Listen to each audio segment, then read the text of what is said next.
हरे कृष्णा।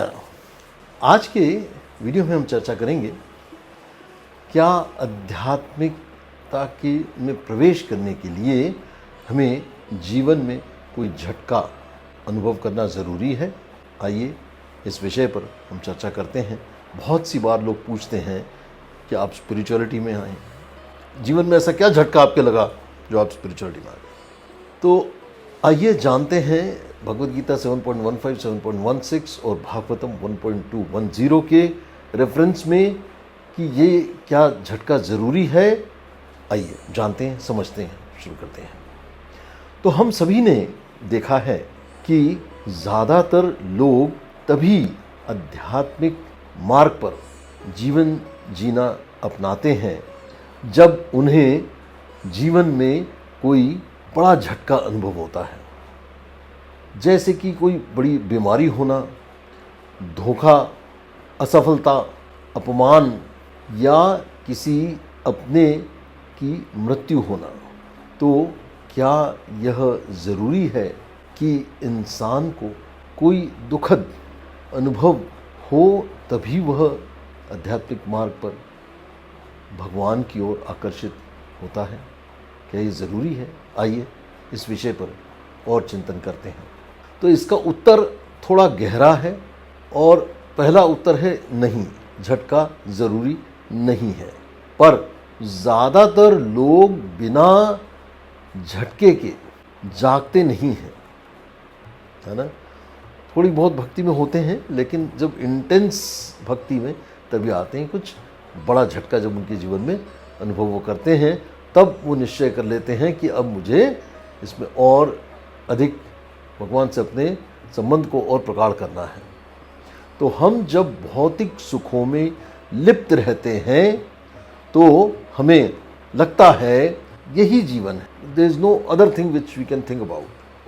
पर जब ये सुख छिन जाते हैं तब हमारे भीतर से आवाज़ आती है। ज़िंदगी हमेशा एक जैसी नहीं रहेगी, है ना। तो तब ये आवाज़ आती है कि क्या यही सब कुछ है? यहीं से आत्म जागृति शुरू होती है। ये बहुत गंभीर चिंतन है अपने आप में। तो Shrimad Bhagavatam 1.2.10 first canto second chapter के 10वें श्लोक में आता है, कामस्य नेन्द्रिय प्रीतर लाभो जीवेत यावता जीवस्य तत्व जिज्ञासा नार्थो यश्चेह कर्म भी। इसका अर्थ है कि जीवन का उद्देश्य इंद्रियों की तृप्ति नहीं है, अपितु परम सत्य की खोज है। यह श्लोक हमें स्पष्ट करता है कि हमारे इस की आध्यात्मिकता में प्रवेश करने के लिए झटका आवश्यक नहीं है। केवल हमें ये ज्ञान होना चाहिए और हमें अपने विवेक से ये जिज्ञासा होनी चाहिए कि मैं कौन हूँ, भगवान कौन है और मेरा भगवान से संबंध क्या है ना। इन आध्यात्मिक प्रश्नों पे विचार हम जिस दिन करने लग जाते हैं, हम आध्यात्मिक रास्ते पर आ जाते हैं। 7.16 में 4 प्रकार के लोग जो हैं भगवान की तरफ आते हैं। क्या हैं? चतुर्विधा भजन्ते माम जनाः सुकृतिनो अर्जुन, आर्तो जिज्ञासु अर्थार्थी ज्ञानी च भरतचंद। मतलब 4 प्रकार के लोग, 4 प्रकार के पुण्यात्मा लोग, क्या कहना चाहिए? पुण्यात्मा कहना चाहिए, भक्ति करते हैं। नंबर 1 है आर्त। आर्त मतलब क्या? दुखी। नंबर 2 है जिज्ञासु, मतलब सच्चा जिज्ञासु। हाँ। तीसरा है अर्थार्थी, मतलब लाभ चाहने वाला। और चौथा है ज्ञानी, मतलब ब्रह्मवेत्ता, जो भगवान के बारे में जानने के लिए इच्छुक रहता है। यह श्लोक हमें दर्शाता है कि अधिकांश लोग दुख के कारण भगवान की ओर रुख करते हैं। भगवान की ओर कब आते हैं? जब उनके जीवन में अथाह दुख का अनुभव होता है। परंतु ज्ञानी बिना दुख के भी भक्ति में प्रवेश करता है।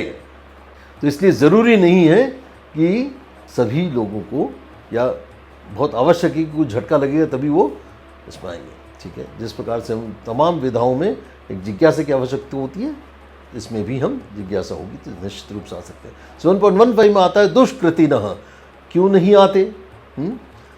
श्लोक कुछ ऐसा है, न माम दुष्कृतिनो मूढ़ाः प्रपद्यन्ते नराधमाः मायाः प्रहत ज्ञान असुरम भाव आश्रितः। मतलब जो दुष्कर्मी, मूढ़, अधम और असुरी प्रवृत्ति वाले हैं, वे मेरी शरण नहीं लेते। भगवान स्पष्ट रूप से कह रहे हैं 7वें चैप्टर के 15वें श्लोक में। क्यों? क्योंकि उनका विवेक माया से ढका होता है। तो यह बताता है कि बिना झटके के यदि हमारा अहंकार और माया का पर्दा हट जाए तो हम स्वतः भगवान की ओर आकर्षित होते हैं। बिल्कुल हो सकते हैं। तो ये बहुत ज़रूरी और गंभीर विषय है अपने आप में चिंतन का। आइए कुछ जीवन के अपने उदाहरण से अपन समझते हैं कि झटकों द्वारा जागृति कैसे आती है। महाराज परीक्षित का उदाहरण से समझते हैं कि मृत्यु का श्राप मिला तो भागवत सुनने लग गए। ध्रुव महाराज का उदाहरण समझते हैं, माता के अपमान से आहत होकर तपस्या की।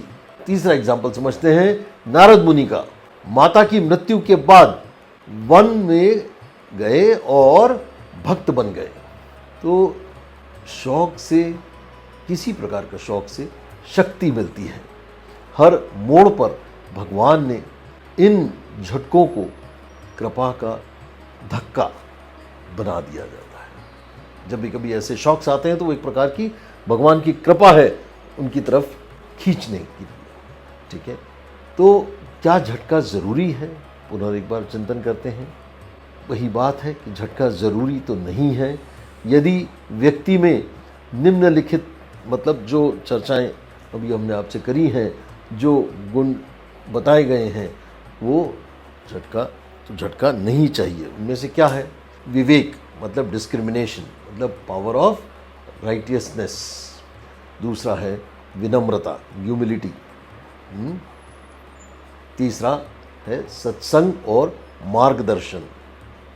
चौथा है पूर्व जन्म के संस्कार। पर जब ये नहीं होते तब भगवान झटके के द्वारा हमें जगाते हैं। जैसे अलार्म सुनकर हम उठ पड़ते हैं एकदम से, तो कोई झकझोर देता है। तो बस जैसे हमको अलार्म बजता है एकदम सब झटके से उठ जाते हैं नींद से, है ना। तो बस वही बात है, ये जो झटके जीवन में आते हैं ये उस अलार्म की तरह है कि भगवान हमको अपनी तरफ खींच रहे हैं। तो झटका ज़रूरी नहीं है, लेकिन 99% लोग झटके के बाद ही आते हैं। पर अगर हमें चेतना नहीं आती तो भगवान कृपा से झटका देते हैं। भगवान अपनी कृपा से झटका देते हैं। जो बुद्धिमान हैं वे अनुभव के बिना भी सीखते हैं। जो मध्यम हैं वे अनुभव से सीखते हैं। और जो मूढ़ हैं वे बार बार झटका खाकर भी नहीं सीखते। तमाम झटके आए जा रहे हैं जीवन में, उसके बाद भी समझ में नहीं आता कि ये झटके, ये दुख मेरे जीवन में क्यों आ रहे हैं। तो ये भगवान की कृपा है, भगवान आपको अपनी तरफ खींच रहे हैं, भगवान अपने भक्त स्वयं चुनते हैं। तो आत्मचिंतन करें।